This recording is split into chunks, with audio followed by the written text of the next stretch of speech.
Hey y'all, this is Bre'Anna and this is the Divine Intervention Podcast, where I try my best to make space and learn how to take up that space. And today, I figured I would just drop a mini episode where I'm kind of just sharing some poetry. I know the last few episodes, I didn't really attach a poem at the end of them. So I really just taking some time to, I guess, catch y'all up on my older poetry. And I'll start with, because I keep it all in like one specific place, I'll start with My Mind is a Residence. And I chose this piece particularly because I've always had a really hard time getting out of my head. So much so that in a lot of my poetry, I never realized that I was writing about this idea of feeling constrained. And I would write, and it would be a theme throughout my poetry, but I could never find the words to verbalize that what I was feeling was like I am bursting out of a box that I felt like I was placed in. And whenever I would talk to people about it, their immediate response would be like, well, who put you in a box?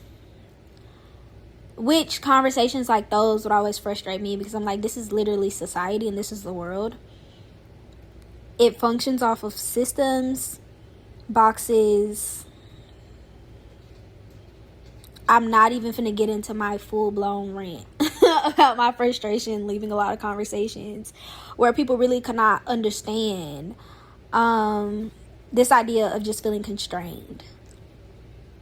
And so here is My Mind is a Residence. Blank stares as I shuffle through each thought. It's not too often when I find myself distraught, but that doesn't make my residence any less of a surprise.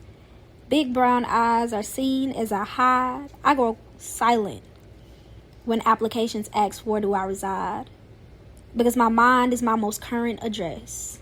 So I inhabit it daily, allowing everything, every flaw, every lie to live rent-free.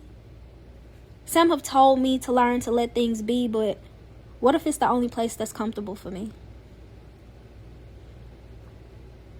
I realized a long time ago where I'm truly a resident. When others speak, I grow hesitant, trying to ignore details and body language that I read and make relevant, even when it isn't.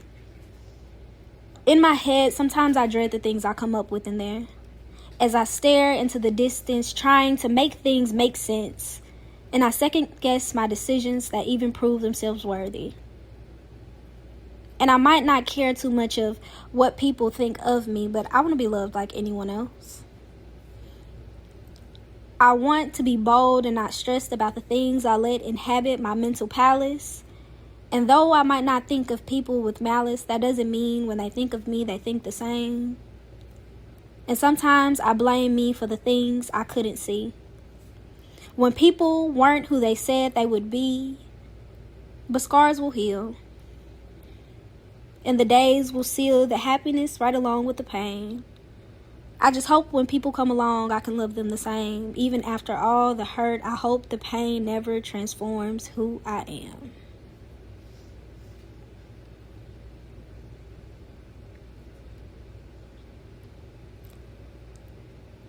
I'm really debating which poem should come next. I think I'll do The Fear That Binds Me, because I feel like it fits into the theme of this poetry slam episode. I'll do 3 poems today, so that's the first one. The second one is The Fear That Binds Me. And in this one, I wrote a lot about how for a long time, I really allowed fear to dictate and run my life. And so, here we go. I have always lived in fear of what is coming next.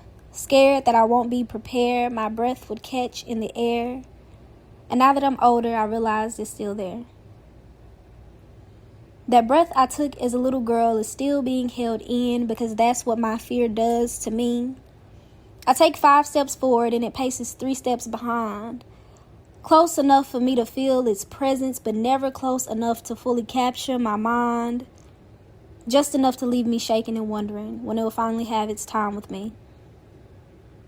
I keep telling myself that I'm supposed to face my fear. But the more the days go by, I learn that maybe it's time for me to simply acknowledge its hold on me. They say the first step to healing is admitting there's an issue. My therapist said to me, you always refer to your problems with my as its identifier, my fear, my anxiety, my imposter syndrome. The first step is to stop referring to these things as your own. The anxious feeling isn't mine, and I refuse to claim my heart as its home because it's all just passing. I often wonder when I'll live instead of worrying about what comes next. If comparison is the thief of joy, then fear is the enemy that binds my chest, filling my body with heavy weights. So even when problems arise, I feel like I'm drowning. And when I ask God to set me free, they sit idle, waiting for me to see that I can overcome this one on my own. And my last one, I'm wondering, should I do another fear-based? This is really like a free poetry slam type ordeal. I didn't even pick the poems that I was gonna read before I hopped on. I was just like, I feel like reciting poetry today. I will do my hoops. This poem was kind of an ode to my hoop earrings.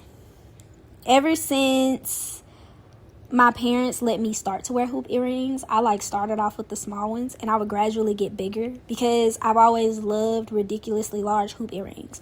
If I could find some that sit on my shoulders but they don't weigh my ears down, oh my gosh, that would chef's kiss. That would make my day. There's nothing I love more than a gold accessory. I don't know. I just feel like that's lovely. And so, here it goes. They see my big hoop earrings as a problem to solve, just as they see my hips as a mission to conquer, and my lips as a door to keep closed unless they benefit from the fruit of my conversation. And my experience is a fiction story only to be told when it helps their motive. I'm choked by the reality of who I am versus who their statistics say I'm supposed to be. Suffocated by the fact that I made it and others didn't. And strangled by their questions. Probing, reaching, and grasping for the only things that were ever mine and mine only. Even my fondest memories have stains of oppression and trauma that feels beyond repair. So when I sit in spaces and am expected to protect white babies from others' truth, I'm stuck with the dilemma of whether or not I should even care, especially when black and brown babies have never been treated fair. So I sit in rooms wishing my hoop earrings could block out the noise. My hoop earrings are more than an accessory or an object or stereotype. My hoop earrings are my courage to fight a battle that's been going on long before me. My hoop earrings are the only things that make me feel true to who I am while I'm figuring out who I'm meant to be. Thank you. And thanks for joining me for this poetry slam. I think I'm going to make this a mini series. I think that would be lovely. But thank you so much for joining me today. Feel free to drop a comment, share if it resonated with you, reach out, whatever feels most comfortable. Go drink some water, water a plant, and give somebody a compliment. And I'll see y'all in the next one.